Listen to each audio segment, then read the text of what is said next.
Unos pilotos de caza que van a interceptar a asaltantes desconocidos se enfrentan a lo impensable a 30.000 pies. A algunos pilotos militares les ordenaron que derribaran ovnis con la máxima velocidad y la máxima urgencia. Mantenga los posquemadores para interceptar. ¿Qué ocurre cuando se enfrentan a algo tan increíble que es capaz de desafiar las leyes de la física que conocemos? No hay ninguna forma de explicar estos avistamientos. Pero la falta de pruebas científicas provoca serias dudas sobre los informes de ovnis. Una declaración extraordinaria necesita pruebas extraordinarias y creo que ahora mismo no las tenemos. ¿Estos avistamientos son en realidad objetos desconocidos o una tormenta perfecta de malentendidos? Pensaba, Dios podría provocar la Tercera Guerra Mundial. Se han visto objetos voladores no identificados en nuestros cielos durante décadas. Hay miles de avistamientos documentados en los archivos gubernamentales. Muchos tienen explicaciones lógicas y científicas, pero algunos siguen sin explicación ni identificación. ¿Podrán desvelar la verdad los nuevos archivos publicados sobre estos sucesos? Avistamiento OVNI. 20 de mayo de 1957. Kent, Inglaterra. El control de tierra de la base de la Fuerza Aérea Británica en Manston capta una señal extraña en el radar. La señal del radar tenía patrones de vuelo extraños, hacía cosas fuera de lo normal. Se moviliza a dos pilotos en medio de la noche. Uno de ellos es Milton Torres, un piloto de la Fuerza Aérea estadounidense destinado en Reino Unido. Torres fue piloto de cazas entre 1951 y 1971, realizando 267 misiones en Vietnam. Mi padre tenía 20 años y esta gente son máquinas calibradas al milímetro. El hijo de Milton Torres, Geoffrey, ha dedicado años a investigar lo que le ocurrió a su padre aquella noche. El radar de tierra le dijo, ascienda a 32.000 pies sobre el este de Ipswich. Dijo, ¿quiere que vaya al máximo? Y le dijeron que sí. La Fuerza Aérea le ordena ir a máxima velocidad. En aquella época, el F-86D podía alcanzar más de 1.100 kilómetros por hora. Casi la velocidad del sonido.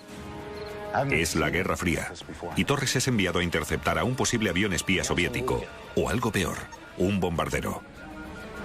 La Unión Soviética había hecho incursiones en el espacio aéreo de los aliados, y para eso se diseñó el F-86D. Era un caza multiclima contra esta clase de incursiones. La visibilidad es casi nula. Milton Torres se ve obligado a volar utilizando solo su instrumental de vuelo. Zulu 1, vire a la derecha, 010. Mientras el control de tierra le guía hacia el objetivo, él solicita reducir su velocidad, pero le niegan la solicitud. Negativo, mantenga los posquemadores para interceptar. Entonces comprendió que fuera lo que fuera, querían que se acercara rápidamente. Control, es imposible ver nada. Y le pidieron que lo reconociera visualmente, y eso es un aprieto. Estaba en Inglaterra, me decía que Inglaterra siempre estaba con niebla, y en aquel momento era lo más densa que podía ser. Torres vuela a ciegas, esperando a que el objeto aparezca en su radar, cuando el control de tierra le da la orden para la que se ha entrenado durante años.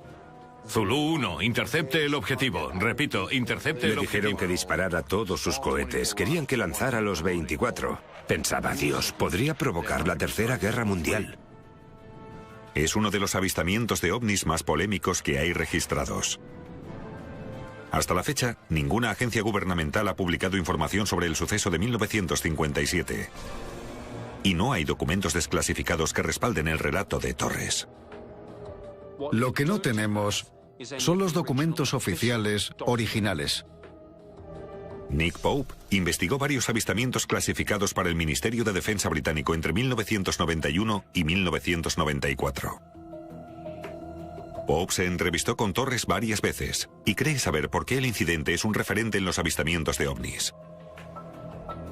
Milton Torres guardó silencio durante 50 años cumpliendo con su deber. Cuando se publicó la documentación relacionada con esto, creyó que podía hablar públicamente. En 1988, Milton Torres rompe su silencio y redacta esta declaración. Relata los hechos sin explicación de aquella noche de 1957. Tenía una mente científica, era una persona analítica, todo tenía que tener pruebas. Y eso fue lo que le confundía, porque no podía explicar esta cosa, no sabía lo que era. Torres decide buscar respuestas. hace que su abogado mande su declaración jurada al Ministerio de Defensa británico. Dijo, no queremos faltar a la ley de secretos oficiales y queremos saber más sobre el incidente, si es posible. Torres presiona al ministerio con varias cartas enviadas entre 1988 y 89 para que desclasifiquen el incidente y el antiguo personal de la RAF pueda hablar sobre él. El Ministerio de Defensa responde declarando que ni ellos ni la Fuerza Aérea estadounidense tienen registros oficiales de lo ocurrido. 20 años después, en 2008, se desclasifica el testimonio de Torres.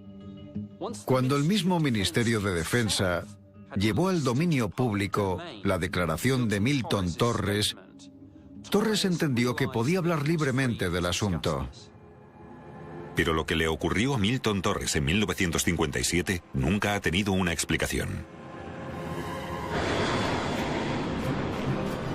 Cuando recibió la orden de abatirlo, se quedó totalmente perplejo. Creía que era una situación real. Me dijo que tuvo miedo. Enfrentado a una orden de derribo, Torres solicita los códigos de autenticación. Zulu 1, solicito códigos de verificación. Las reglas de enfrentamiento dicen que el uso de fuerza letal es la última opción. Y en ese caso existen unos controles muy estrictos. Zulu 1, el código es X-Ray Delta Tango. En su declaración, Torres describe el momento. Estaba a oscuras, había apagado las luces para volar de noche y utilicé mi linterna mientras volaba y miraba a mi radar. Recibido. Tenía el código de autenticación, que según me dijo nunca había usado. El reactor F-86 Sabre de Torres está armado con 24 cohetes aire-aire. Pero cuando aparece por fin el objetivo en el radar de Torres, se queda estupefacto. Dijo, era un gran agujero en el radar. En su declaración jurada, Torres dice, tenía un blanco con las proporciones de un portaaviones volador. Cuando está a punto de disparar, ocurre lo imposible. Apretó el gatillo para disparar y esa cosa desapareció. El objeto desaparece del radar de Torres a una velocidad increíble. Es importante mencionar que en 1957 no solo la velocidad era imposible, también la aceleración. Control, he perdido al objetivo. Zulu 1, recibido, también lo hemos perdido. Vuelva a la base. En su declaración, Torres dice que volvió a la base de Manston sano y salvo, donde le dicen que la señal desapareció del radar en 2 barridos. Así que había 2 radares que confirmaron que esa cosa pasó a Mach 10. Mach 10 son más de 12.000 kilómetros por hora. No comprendían qué narices era esa cosa. Ha desaparecido. Un segundo piloto que voló con Torres aquella noche declaró: había llegado al vector de los objetivos. Pero o el objeto aceleró o descendió y el controlador le perdió de vista. En una declaración jurada habló en concreto de Torres. Recuerdo que estaba alterado y dijo que había fijado el blanco en algo desconocido. No tengo motivos para creer que su historia no fuera real. Según Torres, al día siguiente acudió a informar. Ordenaron a Milton Torres que se presentara para dar un informe. Lo extraño es que no era un compañero militar. Siéntese, teniente. En vez de un investigador de la Fuerza Aérea, se encontró con un hombre misterioso vestido de civil. Lo normal es que un informe sea de militar a militar, siguiendo la cadena de mando. Esto es muy extraño. Su oficial superior no está por ninguna parte, estaba solo. Según mi padre, era de la NSA y estaba destinado en Londres. Y había ido únicamente por este suceso para hablar con mi padre. La Agencia de Seguridad Nacional, o NSA, controla y analiza datos de inteligencia de todo el mundo para el gobierno estadounidense. ¿En algún momento llegó a ver esa cosa? Según mi padre, era un tipo muy intimidatorio y mi padre dijo que iba muy en serio. Torres se enfrenta a una agencia de inteligencia que muy pocos conocen. Es la última vez que hablará de esto. Sí, señor. En su declaración escribió: me amenazó con detenerme por atentar contra la seguridad nacional. Desde 1957 hasta 2008, Torres no habló de su experiencia. Que guardara silencio durante 50 años es una prueba que demuestra qué persona era, su veracidad, su honradez y la seriedad con la que se tomó su juramento de silencio. Cuando publicó esa información, mi padre se puso a llorar porque nunca se lo dijo a su padre. No nos contó el secreto cuando éramos niños y nunca se lo dijo a mi abuelo. Y mi padre y él estaban muy unidos. ¿Pero Torres llegó a seguir a un ovni? ¿O le enviaron a derribar algo que no estaba ahí?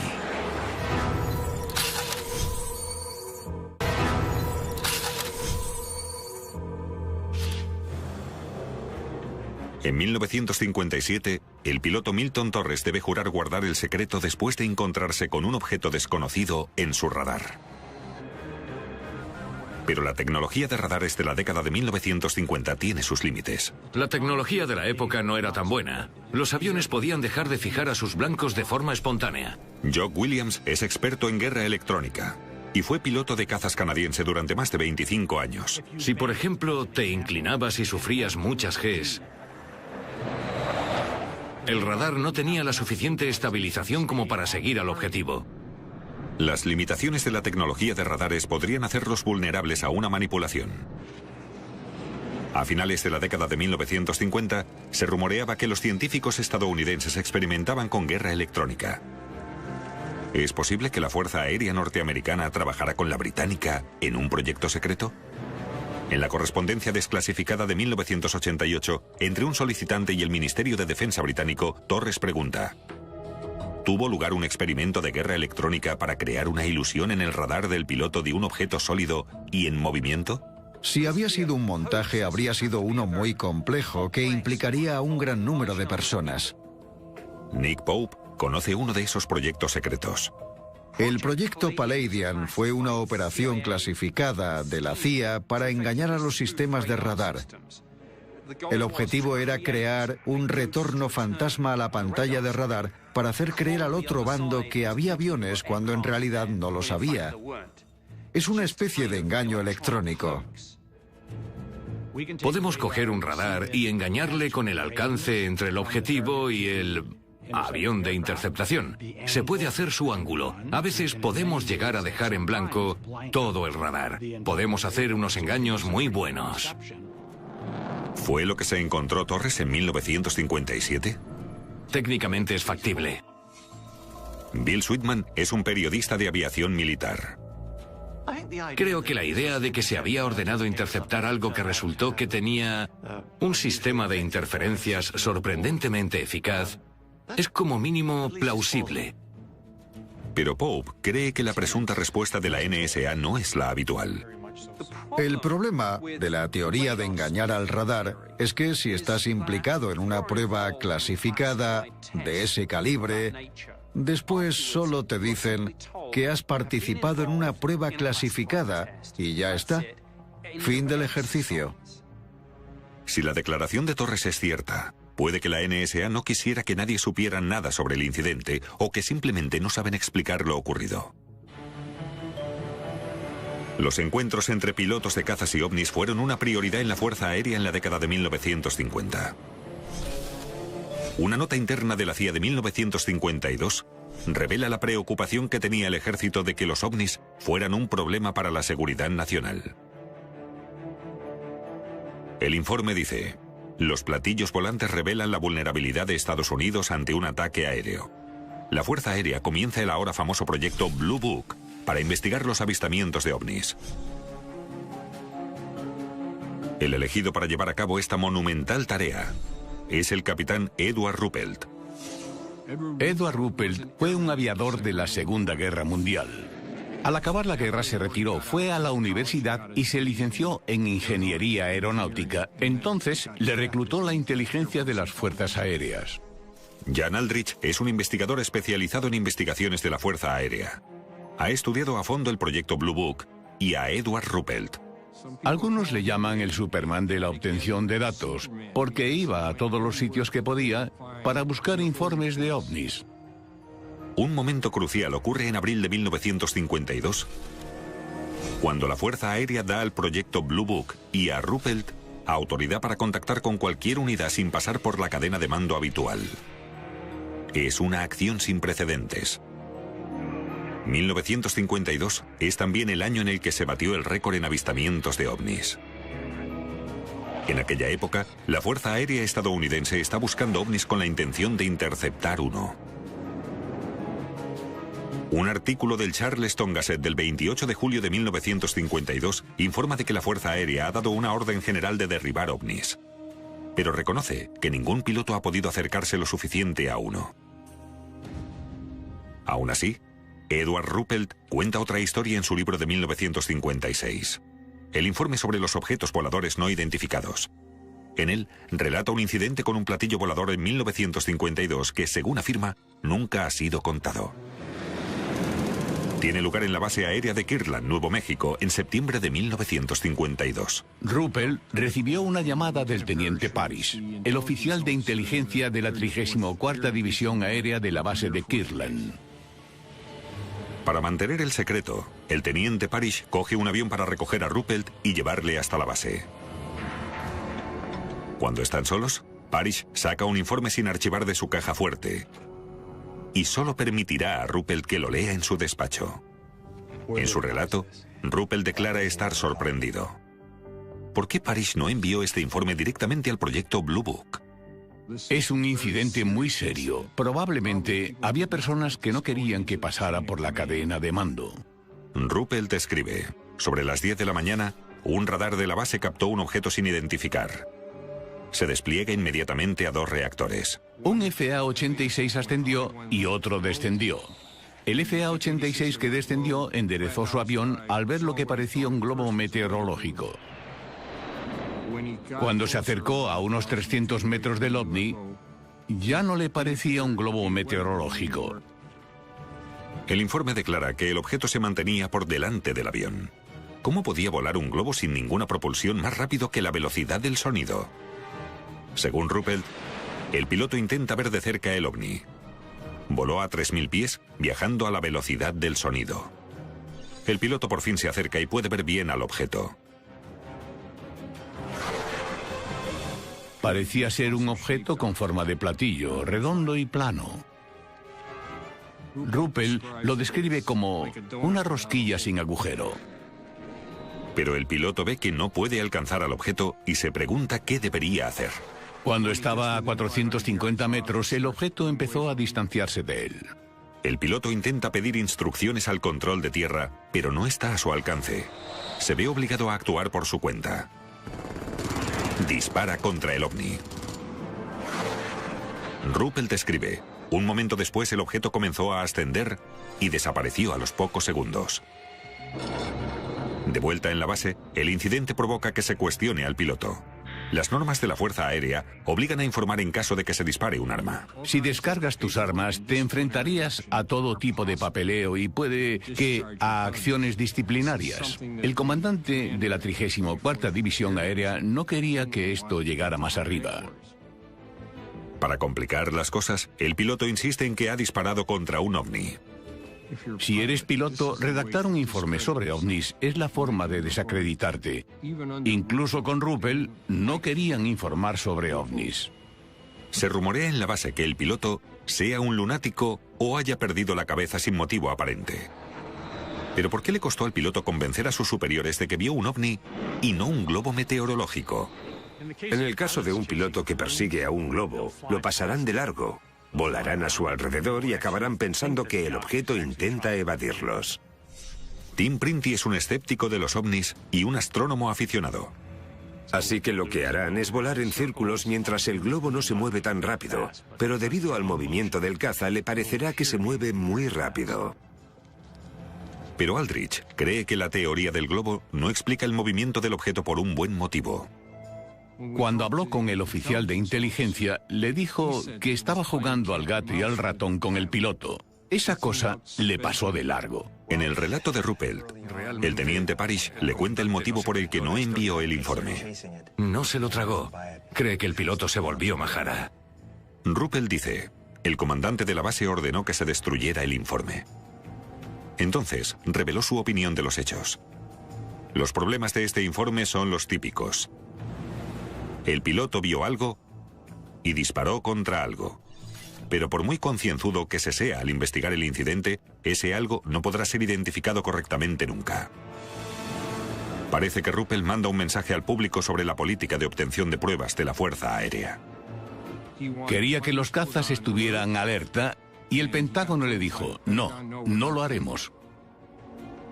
Los 2 años que pasó Ruppel como jefe del proyecto Blue Book se consideran uno de los periodos de investigación de ovnis más equilibrados e imparciales de los que hay constancia.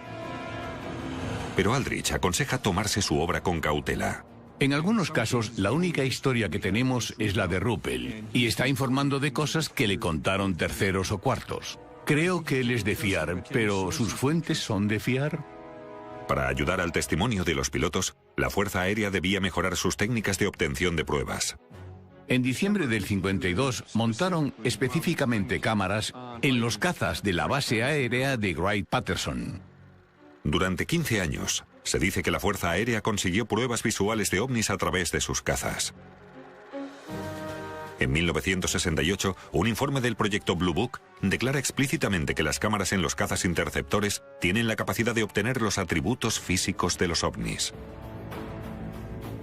Se espera que el metraje revele información sobre la composición química de ovnis concretos.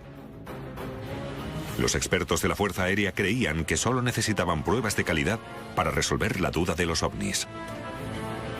Pero nunca se han desclasificado las imágenes de estas cámaras. ¿La investigación de la Fuerza Aérea sigue sin dar resultados científicos? El 27 de octubre de 1952, durante el mandato de J. Edgar Hoover en el FBI, se distribuye una nota interna que revela que hay una brecha dentro del ejército entre los creyentes y los no creyentes del asunto de los ovnis. Inteligencia Aérea sigue creyendo que los platillos volantes son ilusiones ópticas, pero algunos mandos militares se plantean seriamente la posibilidad de que sean naves interplanetarias.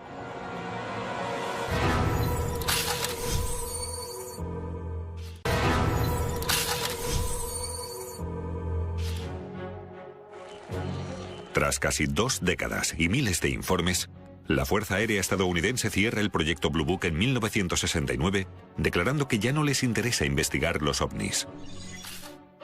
¿Pero el gobierno norteamericano dejó de investigarlos?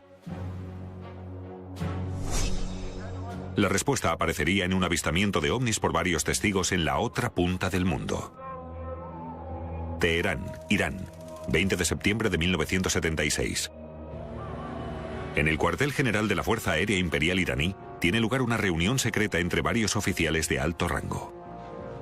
Reunieron a muchos mandos militares de la base y de fuera de ella en una sala. Leslie Kean, escritora sobre ovnis y periodista, ha escrito sobre el incidente de Teherán. Además de los iraníes que estaban presentes, también había un coronel estadounidense, el coronel Olin Mui. El coronel Mui es enviado por el Grupo Consultivo de Ayuda Militar destinado en Irán. Un grupo estadounidense que ayuda y entrena a los aliados que utilizan su tecnología. La Fuerza Aérea iraní utiliza cazas F-4 estadounidenses para patrullar sus fronteras. Es una de las zonas más peligrosas del mundo. En esa época, Estados Unidos e Irán son aliados que patrullan la frontera entre Irán e Irak y realizan espionaje aéreo sobre los soviéticos. El teniente coronel Mui es invitado a una reunión sobre un incidente que tuvo lugar la noche anterior. También asiste el comandante en jefe adjunto de la Fuerza Aérea iraní, el teniente general Asar Barsin. Hay pruebas fantásticas de esta reunión porque el coronel Mui tomó muchas notas que redactó al gobierno estadounidense. Esta nota desclasificada fue firmada por el coronel Mui. Es un resumen de los hechos ocurridos la noche anterior. En el aeropuerto internacional de Mehrabad, el operador de torre Housin Pirouzi empieza a recibir llamadas de ciudadanos aterrados en la zona de Shemiran. La persona le dijo que estaban viendo algo en el cielo que les preocupaba.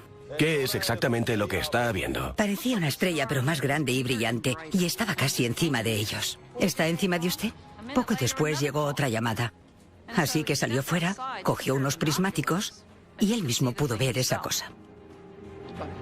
A las 12:30 am, El centro de mando pone en contacto a Pirouzi con el general Yousefi, el comandante adjunto de operaciones de la Fuerza Aérea Imperial iraní.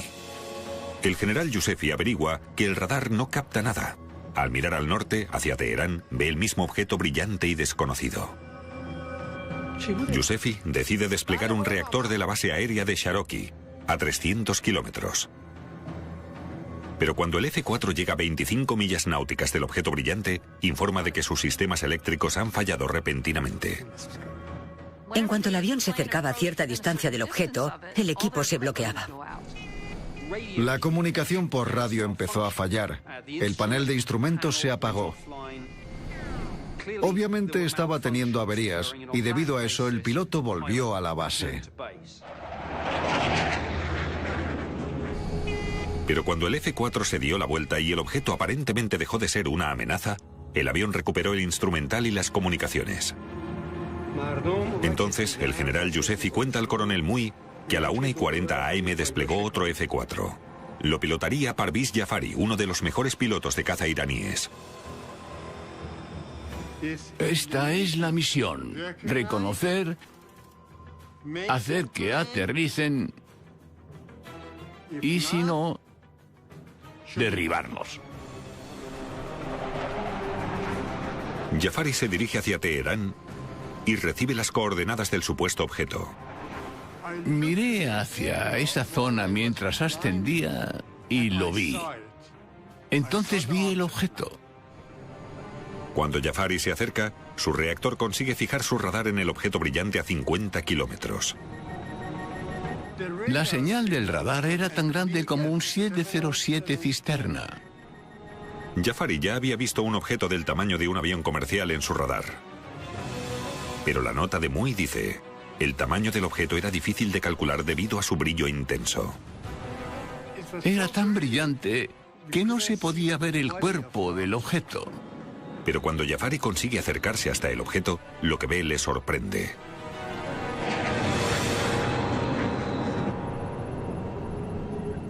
El objeto tenía la forma de un diamante. Arriba tenía una luz roja, verde, naranja, azul. Se iluminaba rápidamente. Cuando Jafari intenta aproximarse al objeto, se mueve de tal forma que ignora las leyes de la física. De repente saltó unos 10 grados a mi derecha, así sin más. 60 u 80 kilómetros en menos de un segundo.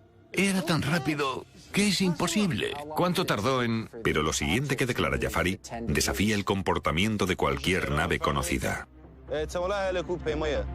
De repente algo salió por debajo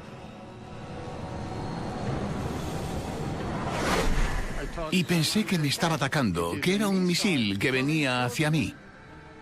Jafari decide hacer maniobras agresivas contra el segundo objeto. Inmediatamente pensé que debía dispararle, lanzar un misil termodirigido. Pero cuando Jafari intenta disparar, sus sistemas se apagan. Su panel de control de armas se apaga y pierde las comunicaciones. Entonces, el objeto comienza a rodear el reactor de Jafari. Imaginen que están volando a la velocidad del sonido y que algo está dando vueltas. Increíble. No se parece a un avión militar extranjero. Está enfrentándose a algo completamente desconocido. No tenía mis armas. Se acercaba hacia mí y pensé que íbamos a chocar. Entonces, tan rápido como empezó, se acabó. El objeto dejó de seguirle. El segundo objeto se alejó hacia arriba, se metió bajo el objeto principal y desapareció. La nota de constancia del coronel Mui declara que el objeto volvió al objeto primario para reagruparse. Mientras Jafari se aleja del objetivo principal, su avión recupera sus sistemas de ataque y las comunicaciones. Estaba hablando por radio con la torre y el general Yousefi estaba escuchando y le ordenó que volviera a la base. Regresen a la base. ¿A Teherán, señor? Le pregunté, ¿dónde quiere que vuelva? ¿A Teherán o a mi base de Hamadan? Dijeron que las órdenes eran aterrizar en Teherán. Cuando Jafari se da la vuelta para ir hacia Teherán, ve algo increíble. Vi que salía un objeto pequeño y redondo de él, directo hacia el suelo. Dije, Dios, voy a ver una explosión muy grande. En vez de una explosión, Jafari ve que el nuevo objeto se detiene en seco, a unos metros sobre el suelo. Toda la zona estaba iluminada. El general Yousefi ordena a Jafari que evalúe el objeto antes de volver. Jafari se acercó al objeto para intentar verlo de cerca. De nuevo sus instrumentos empezaron a volverse locos. Algo estaba fallando. La nota de Muy indica que un avión comercial que estaba en la zona también tuvo un fallo de comunicaciones similar. En ese momento el general Yousefi le ordenó que diera la vuelta y volviera a la base. Pero la noche de Jafari no ha acabado. Mientras se aproxima al aeropuerto de Merabat, avista otro objeto desconocido. De repente vi algo como un patinete, con dos luces en las puntas y una en el centro. Jafari avisa a la torre. Le grité al radar, ¿qué patrón tiene ese tráfico de ahí? Dijeron, no tenemos ningún patrón. ¿Y qué es eso? Dijeron, no lo sabemos, no lo vemos. La nota de Muy declara, la tripulación observó otro objeto con forma cilíndrica. Al día siguiente, Jafari es llamado a su base para la reunión secreta con el coronel Muy. Pero esa noche, la historia se filtra a la prensa. Este artículo del Teherán Journal del 20 de septiembre de 1976 revela que alguien de la Fuerza Aérea habló con la prensa durante la noche del incidente. Las fuerzas aéreas estadounidenses e iraníes se ven presionadas para comprender los sucesos. ¿Pero podría existir una explicación sorprendentemente simple? El comportamiento de este presunto ovni se parece a un rayo globular. El profesor de astronomía Michael D. Robertis cree que los fenómenos naturales, como los rayos globulares, explican muchos avistamientos de ovnis. Sabemos que se comportan de forma errática. A veces pueden planear en el cielo varios minutos, a veces a baja altura. Los científicos creen que el raro fenómeno de los rayos globulares son una masa pequeña pero muy caliente de gas con carga eléctrica. Puede aparecer en lo alto de la atmósfera o cerca del suelo. Algo similar a lo que vio Jafari. A veces los rayos globulares se fragmentan y una parte desaparece y otra va al suelo. ¿Los rayos globulares podrían explicar lo que vieron varios testigos aquella noche? La carga eléctrica de los rayos globulares también podría explicar la interferencia electromagnética de los sistemas del F4. Bill Sweetman no está tan convencido. Los fallos eléctricos pueden tener todo tipo de causas. Pueden ser caídas del generador y el de emergencia no se enciende, fallos de fusibles, cortocircuitos, de todo. Nick Pope cree que la interferencia en las armas y el radar podría haber sido provocada por otro fenómeno natural extraordinario. Si especulamos sobre qué podría provocar esta interferencia, parece que el sospechoso lógico sería algún campo electromagnético, pero haría falta un campo muy potente e inusual para provocarla. Si un rayo globular puede afectar a la electrónica, ¿podría afectar al comportamiento humano?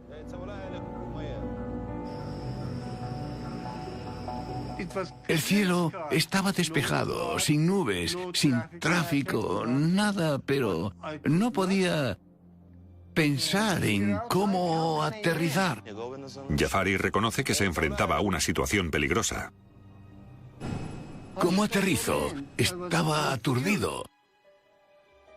No sé qué me pasó en ese momento. No lo recuerdo. No sé qué ocurrió en ese periodo de tiempo. Si Jafari sufrió una desorientación durante el aterrizaje, ¿podría haberse confundido en alguna de sus otras acciones? Jock Williams cree que Jafari pudo cometer un simple error cuando intentó disparar. Hizo una selección de interruptores inadecuada. Si no coges el interruptor maestro y lo activas, si no seleccionas el arma correcta, cualquier error parecido y pulsas el disparador, no ocurrirá nada. Tras la reunión, Las notas del coronel Muy son archivadas por el gobierno estadounidense como una nota sin clasificar. Entonces, 2 días después, un segundo informe redactado por un tal coronel Mackenzie es transmitido a la Agencia de Inteligencia de la Defensa. El coronel Mackenzie declara que su informe del avistamiento utiliza artículos de periódicos e información de segunda mano. El documento del coronel Mackenzie es casi idéntico al de Muy. Se toma una decisión repentina y cuestionable. Los informes, archivados sin clasificar, pasan a ser clasificados. ¿Qué voló sobre Teherán que necesitó un encubrimiento?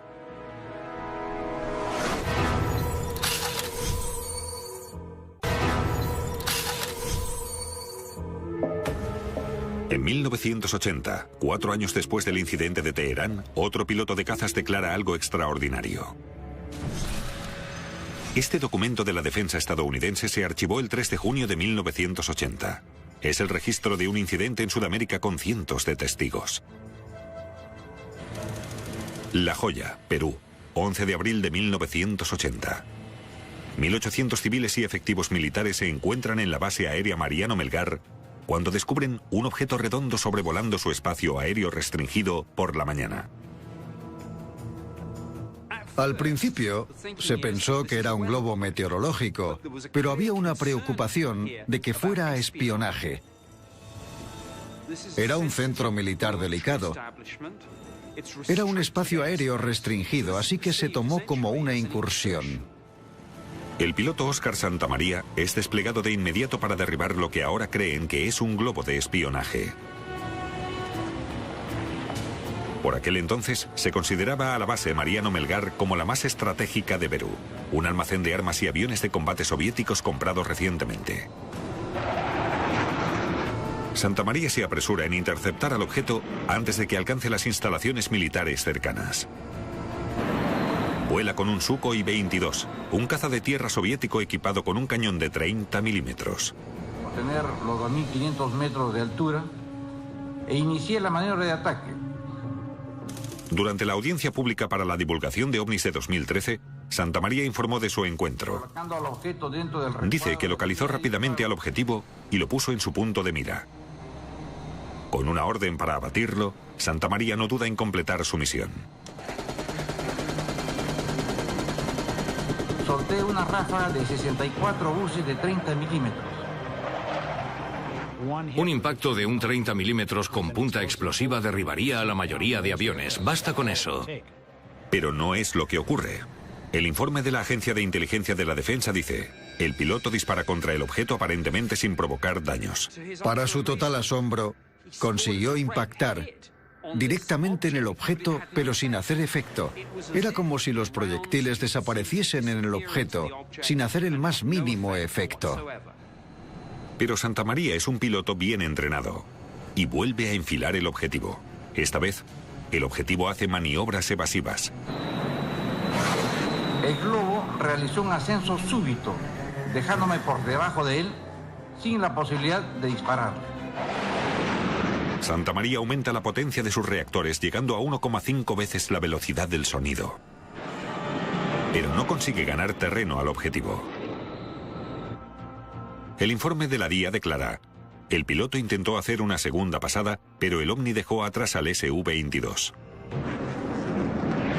Santamaría intenta enfrentarse al objetivo varias veces, pero cada vez que está a su alcance, el objeto asciende. Era como si anticipara sus movimientos, como si ese objeto estuviera casi jugando con él. La persecución lleva a Santamaría a casi 20.000 metros de altura, el borde de la troposfera. Su Su-22 está fuera de sus límites operativos y en territorio desconocido. Entonces suena una alarma. En esos momentos tuve en mi avión la señal de bajo nivel de combustible, indicando que tenía el suficiente combustible para retornar a aterrizar. Santamaría hace un último esfuerzo para acercarse al objeto antes de volver. Pero cuando está a 100 metros de él, descubre algo alarmante. El piloto peruano Óscar Santamaría por fin está a 100 metros del objetivo, que cree que es un globo de espionaje. Pero lo que descubre le deja atónito. Y al observarlo quedé sorprendido de apreciar que este globo no era un globo, sino que era un objeto de 10 metros de diámetro, que en su parte superior tenía una cúpula esmaltada no metálica de color crema, y en su base tenía una superficie circular metálica ancha de color plateado. Asimismo, no poseía alas, motores de propulsión, ventanas, antenas, toberas. Al comprender que el objeto era un ovni, no dispara contra él. Le quedó claro a estas alturas que seguir tras el objeto era imposible. Esa cosa había estado haciendo círculos a su alrededor y él estaba sin combustible. Es un punto sin retorno, o vuelve o está muerto. Santamaría desciende a la desesperada hasta un sitio seguro. El ovni no le sigue. El objeto planea 2 horas más sobre el espacio aéreo restringido de Mariano Melgar antes de desaparecer. El informe de la DIA declara: aparentemente se vio un vehículo, pero su origen sigue siendo desconocido. Óscar Santamaría es probablemente el único piloto militar de la historia que ha disparado y acertado a un ovni. ¿Pero qué era lo que persiguió? Los globos atmosféricos pueden provocar informes sobre ovnis. Son unos objetos muy brillantes que casi parecen estrellas a lo lejos. En el caso de los globos y aviones de investigación, llegan hasta los 100.000 pies y la mayoría de aviones no pueden llegar a esa altitud. ¿Santamaría pudo estar persiguiendo a un globo? Cuando los pilotos están en el aire y miran hacia el cielo, no tienen un punto de referencia. Así que aunque piensen que tienen algo cerca, podría estar muy lejos. En algunos casos es una ilusión óptica. Pero Santamaría afirma que el objeto jugó al gato y al ratón con él, a veces alcanzando o superando su velocidad Mach.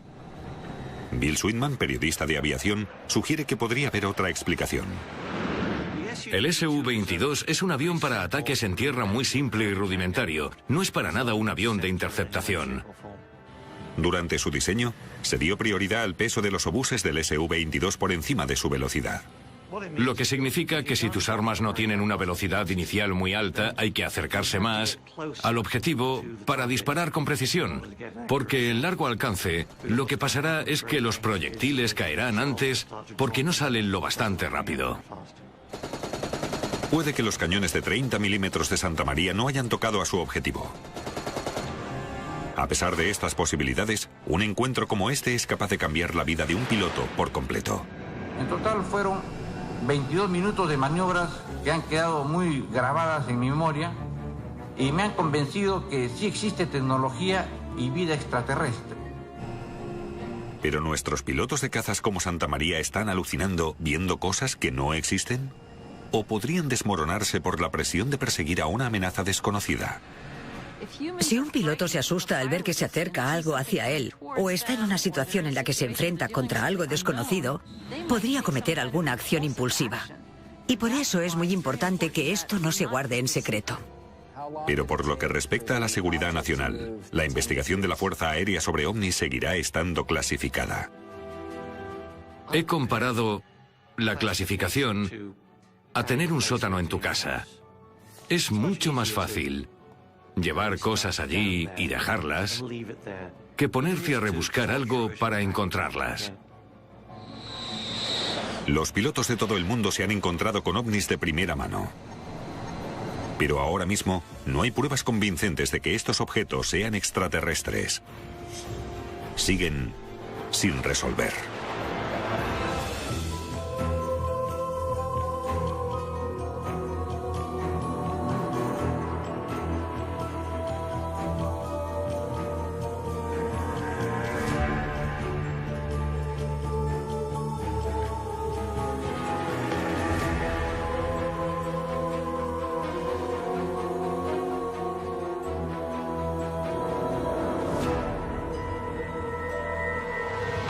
Realizando 267 misiones en Vietnam.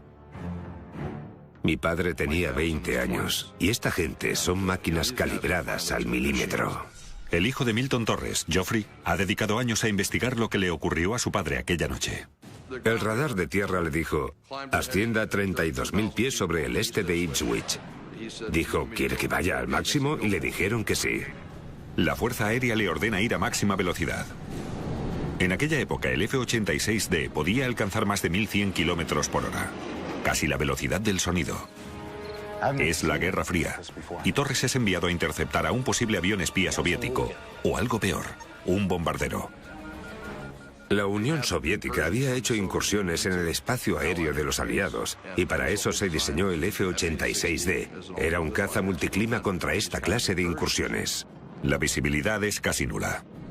Milton Torres se ve obligado a volar utilizando solo su instrumental de vuelo. Zulu 1, vire a la derecha, 010. Mientras el control de tierra le guía hacia el objetivo, él solicita reducir su velocidad, pero le niegan la solicitud. Negativo, mantenga los posquemadores para interceptar. Entonces comprendió que fuera lo que fuera, querían que se acercara rápidamente. Control, es imposible ver nada. Y le pidieron que lo reconociera visualmente, y eso es un aprieto. Estaba en Inglaterra, me decía que Inglaterra siempre estaba con niebla, y en aquel momento era lo más densa que podía ser. Torres vuela a ciegas, esperando a que el objeto aparezca en su radar, cuando el control de tierra le da la orden para la que se ha entrenado durante años. Zulu 1, intercepte el objetivo. Repito, intercepte el... El Ministerio de Defensa responde declarando que ni ellos, ni la Fuerza Aérea estadounidense, tienen registros oficiales de lo ocurrido. 20 años después, en 2008, se desclasifica el testimonio de Torres. Cuando el mismo Ministerio de Defensa llevó al dominio público la declaración de Milton Torres, Torres entendió que podía hablar libremente del asunto. Pero lo que le ocurrió a Milton Torres en 1957 nunca ha tenido una explicación. Cuando recibió la orden de abatirlo, se quedó totalmente perplejo. Creía que era una situación real. Me dijo que tuvo miedo. Enfrentado a una orden de derribo, Torres solicita los códigos de autenticación. Zulu 1, solicito códigos de verificación. Las reglas de enfrentamiento dicen que el uso de fuerza letal es la última opción. Y en ese caso existen unos controles muy estrictos. Zulu 1, el código es X-Ray Delta Tango. En su declaración, Torres describe el momento. Estaba a oscuras, había apagado las luces para volar de noche y utilicé mi linterna mientras volaba y miraba a mi radar. Recibido. Tenía el código de autenticación, que según me dijo nunca había usado. El reactor F-86 Sabre de Torres está armado con 24 cohetes aire-aire. Pero cuando aparece por fin el objetivo en el radar de Torres, se queda estupefacto. Dijo, era un gran agujero en el radar. En su declaración jurada, Torres dice, tenía un blanco con las proporciones de un portaaviones volador. Cuando está a punto de disparar, ocurre lo imposible. Apretó el gatillo para disparar y esa cosa desapareció. El objeto desaparece del radar de Torres a una velocidad increíble. Es importante mencionar que en 1957 no solo la velocidad era imposible, también la aceleración. Control, he perdido al objetivo. Zulu 1, recibido, también lo hemos perdido. Vuelva a la base. En su declaración, Torres dice que volvió a la base de Manston sano y salvo, donde le dicen que la señal desapareció del radar en 2 barridos. Así que había 2 radares que confirmaron que esa cosa pasó a Mach 10. Mach 10 son más de 12.000 kilómetros por hora. No comprendían qué narices era esa cosa. Ha desaparecido. Un segundo piloto que voló con Torres aquella noche declaró: había llegado al vector de los objetivos. Pero o el objeto aceleró o descendió y el controlador le perdió de vista. En una declaración jurada habló en concreto de Torres. Recuerdo que estaba alterado y dijo que había fijado el blanco en algo desconocido. No tengo motivos para creer que su historia no fuera real. Según Torres, al día siguiente acudió a informar. Ordenaron a Milton Torres que se presentara para dar un informe. Lo extraño es que no era un compañero militar. Siéntese, teniente. En vez de un investigador de la Fuerza Aérea, se encontró con un hombre misterioso vestido de civil. Lo normal Le es... dijeron que disparara todos sus cohetes. Querían que lanzara los 24. Pensaba, Dios, podría provocar la Tercera Guerra Mundial. Es uno de los avistamientos de ovnis más polémicos que hay registrados. Hasta la fecha, ninguna agencia gubernamental ha publicado información sobre el suceso de 1957. Y no hay documentos desclasificados que respalden el relato de Torres. Lo que no tenemos son los documentos oficiales originales. Nick Pope investigó varios avistamientos clasificados para el Ministerio de Defensa británico entre 1991 y 1994. Pope se entrevistó con Torres varias veces y cree saber por qué el incidente es un referente en los avistamientos de ovnis. Milton Torres guardó silencio durante 50 años cumpliendo con su deber. Cuando se publicó la documentación relacionada con esto, creyó que podía hablar públicamente. En 1988, Milton Torres rompe su silencio y redacta esta declaración. Relata los hechos sin explicación de aquella noche de 1957. Tenía una mente científica, era una persona analítica, todo tenía que tener pruebas. Y eso fue lo que le confundía, porque no podía explicar esta cosa, no sabía lo que era. Torres decide buscar respuestas. Hace que su abogado mande su declaración jurada al Ministerio de Defensa británico. Dijo, no queremos faltar a la ley de secretos oficiales y queremos saber más sobre el incidente, si es posible. Torres presiona al ministerio con varias cartas enviadas entre 1988 y 89 para que desclasifiquen el incidente y el antiguo personal de la RAF pueda hablar sobre él. Unos pilotos de caza que van a interceptar a asaltantes desconocidos se enfrentan a lo impensable a 30.000 pies. A algunos pilotos militares les ordenaron que derribaran ovnis con la máxima velocidad y la máxima urgencia. Mantenga los posquemadores para interceptar. ¿Qué ocurre cuando se enfrentan a algo tan increíble que es capaz de desafiar las leyes de la física que conocemos? No hay ninguna forma de explicar estos avistamientos. Pero la falta de pruebas científicas provoca serias dudas sobre los informes de ovnis. Una declaración extraordinaria necesita pruebas extraordinarias y creo que ahora mismo no las tenemos. ¿Estos avistamientos son en realidad objetos desconocidos o una tormenta perfecta de malentendidos? Pensaba, Dios, podría provocar la Tercera Guerra Mundial. Se han visto objetos voladores no identificados en nuestros cielos durante décadas. Hay miles de avistamientos documentados en los archivos gubernamentales. Muchos tienen explicaciones lógicas y científicas, pero algunos siguen sin explicación ni identificación. ¿Podrán desvelar la verdad los nuevos archivos publicados sobre estos sucesos? Avistamiento OVNI. 20 de mayo de 1957. Kent, Inglaterra. El control de tierra de la base de la Fuerza Aérea Británica en Manston capta una señal extraña en el radar. La señal del radar tenía patrones de vuelo extraños, hacía cosas fuera de lo normal. Se moviliza a dos pilotos en medio de la noche. Uno de ellos es Milton Torres, un piloto de la Fuerza Aérea estadounidense destinado en Reino Unido. Torres fue piloto de cazas entre 1951 y 1971.